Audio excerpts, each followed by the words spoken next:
Od té doby, co začal prudce narůstat počet uprchlíků v Evropě a média začala informovat o uprchlické krizi, rozdělili se lidé do dvou táborů.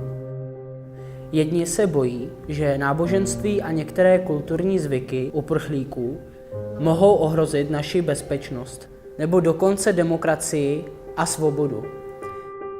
Přibývající teroristické útoky je v tomto postoji utvrzují. Někteří argumentují také ekonomickými důvody, nedostatkem práce i pro občany České republiky a projevují neochotu sociálně podporovat cizince. Na druhé straně jsou lidé, kteří jsou přesvědčeni, že každý má právo na bezpečí, svobodu a základní důstojnost. Proto si myslí, že uprchlíkům máme nabídnout pomocnou ruku. V čase, když lidé utíkali z komunistického Československa, také přijímali pomoc v cizině a proto jsme dnes povinni zachovat se stejně k lidem, kteří pomoc opravdu potřebují. Za uprchlíky považujeme ty, kteří opustili svoji zemi nedobrovolně, kvůli válce nebo vězení, které jim hrozilo, protože nesouhlasili s vládou. Měli bychom ubytovávat uprchlíky v našem městě?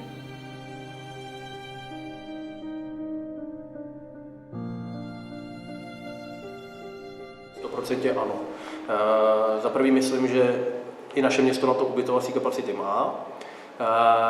Druhá věc je, že celkem dost tuhle problematiku sleduju a mediální obraz, který se vytváří u tady té skupiny lidí, tak není,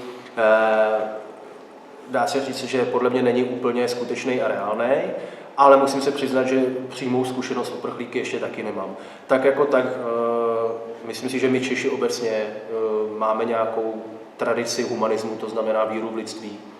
A myslím si, že je celkem fajn v tuhle chvíli tuhle víru použít a opravdu pomoci lidem, kteří tu pomoc potřebují. Máme zkušenost s tím, že lidem pomáháme, rádi pomáháme, ale tady podle těch zpráv, které slyšíme kolem dokola, dost často v hlavě se objeví myšlenka pomoci za každou cenu. Já si myslím, že ne. A proč? Protože každý stát by se měl vlastně postarat o své občany. Uprchlíci jsou podle mého názoru lidi nižší vrstvy, kteří byli donuceni vyšší vrstvou jít. A podle mě je to prostě čirý zlo, kterýmu je nutný se postavit. Buď jako národ, nebo i jako Evropa a prostě bojovat proti tomu, protože když tomu nezabráníme teď, tak za 10 let už nemusí ani Česká republika jako taková existovat. Jestli je to rodina s dětmi nebo samostatně nějaký muž nebo žena a jejich postoj je vlastně k tomu městu, jestli oni tady chtějí být. Jsem pro pomáhat některým lidem, ale když jsem viděl v televizi, ve zprávách a všude možně, kteří lidi sem chodí, kteří nám k nám emigrují, lidi, kteří jsou v produktivním věku, jsou mladí a jsou to vesměs chlapi, muži, který podle mýho, ano, chci pomoct rodině, tak tu rodinu někam uklidím, aby prostě byla bez starostí.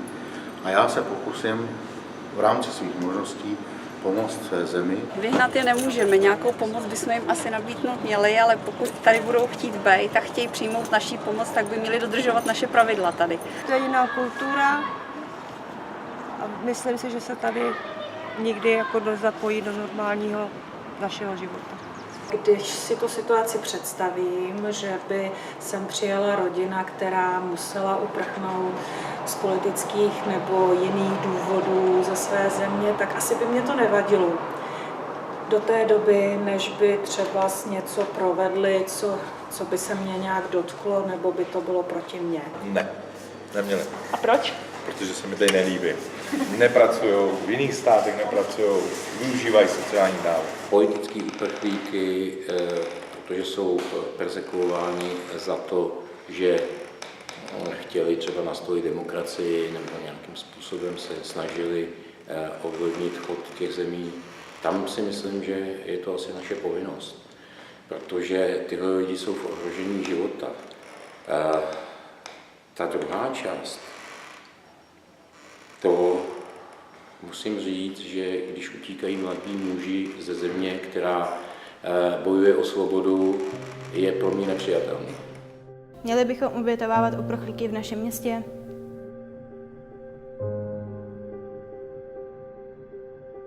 nikdo nechce být uprchlíkem.